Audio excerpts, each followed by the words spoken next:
युद्धबंदी संदर्भात इराणसोबत चर्चा होणार असल्याची अमेरिकेची माहिती। इराणच्या उच्चस्तरीय शिष्टमंडळ पाकिस्तानमध्ये दाखल। चर्चेसाठी पाकिस्तानच्या इस्लामाबादमध्ये तयारी पूर्ण।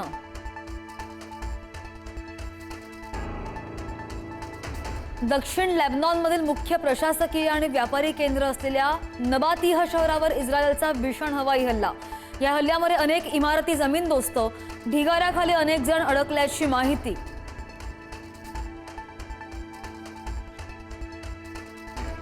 उत्तर इस्रायलच्या सफेद शहरावर हिजबुल्लाचा रॉकेट हल्ल्यासाठी ग्राड रॉकेटचा वापर।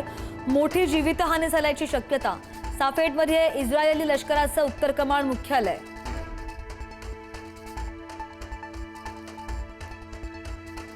माझं मरण इथेच आहे चौकशी दरम्यान अशोक खरातची प्रतिक्रिया।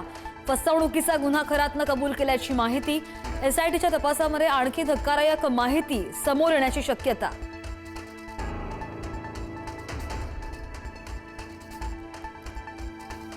अशोक खरातची फसवणुकीची व्याप्ती नागपूरपर्यंत।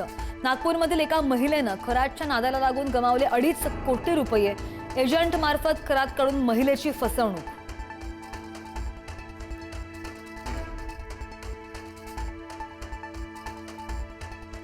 ईडीकडून अशोक खरातची 3 बँकेची खाती सील। खरातच्या पत्नीचंही बँक खातं सील। गेल्या 3 वर्षांमधील व्यवहारांची ईडीकडून सखोल पडताळणी।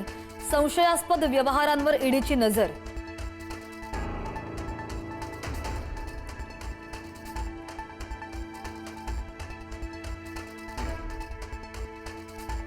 अशोक खरात प्रकरणामध्ये नवा ट्विस्ट। खरातच्या सीएनच दाखल केली खरात विरोधात तक्रार।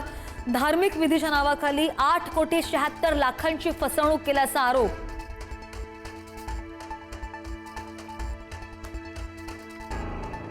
नाशिकच्या आयटी कंपनीतील लैंगिक शोषण आणि धर्मांतरण प्रकरणाचा केंद्रीय यंत्रणांकडून तपास होण्याची शक्यता। एनआयए एटीएस सोबतच सीबीआय कडूनही चौकशीची शक्यता।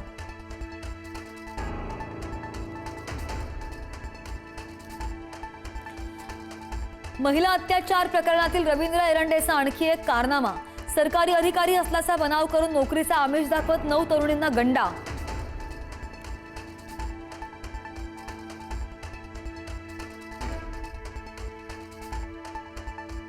नाशिकच्या सिन्नर तालुक्यामध्ये पंचाळेजवळ ट्रक आणि पिकअपची धडक होऊन भीषण अपघात। अपघातानंतर दोन्ही वाहनांना आग।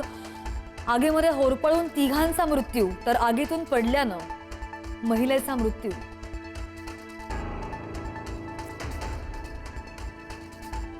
मीरा भाईंदरमधील इंद्रलोक फेज 4 परिसरामध्ये भीषण आग। आगीमध्ये होरपळून 2 लहान मुलांसह 3 जणांचा मृत्यू।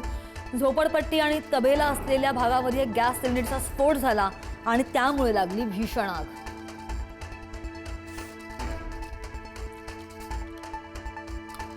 उत्तर प्रदेशमधील मथुरा जिल्ह्यामधील वृंदावनमध्ये यमुना नदीमध्ये 30 पर्यटकांना घेऊन जाणारी बोट उलटली। 10 पर्यटकांचा बुडून मृत्यू। पंतप्रधान मोदींकडून मृतांच्या नातेवाईकांना 2 लाखांची मदत जाहीर।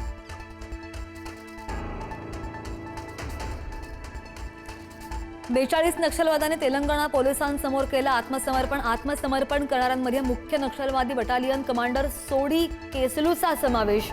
40 विविध प्रकारची शस्त्र जप्त।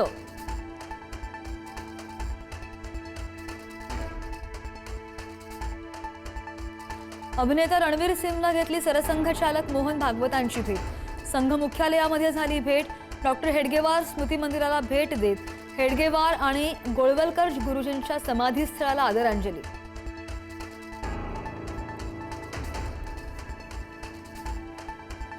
महात्मा ज्योतिबा फुले यांची आज 200वी जयंती। राष्ट्रपती द्रौपदी मुर्मू, पंतप्रधान मोदी आणि राहुल गांधींकडून संसद परिसरातील पुतळ्याला अभिवादन।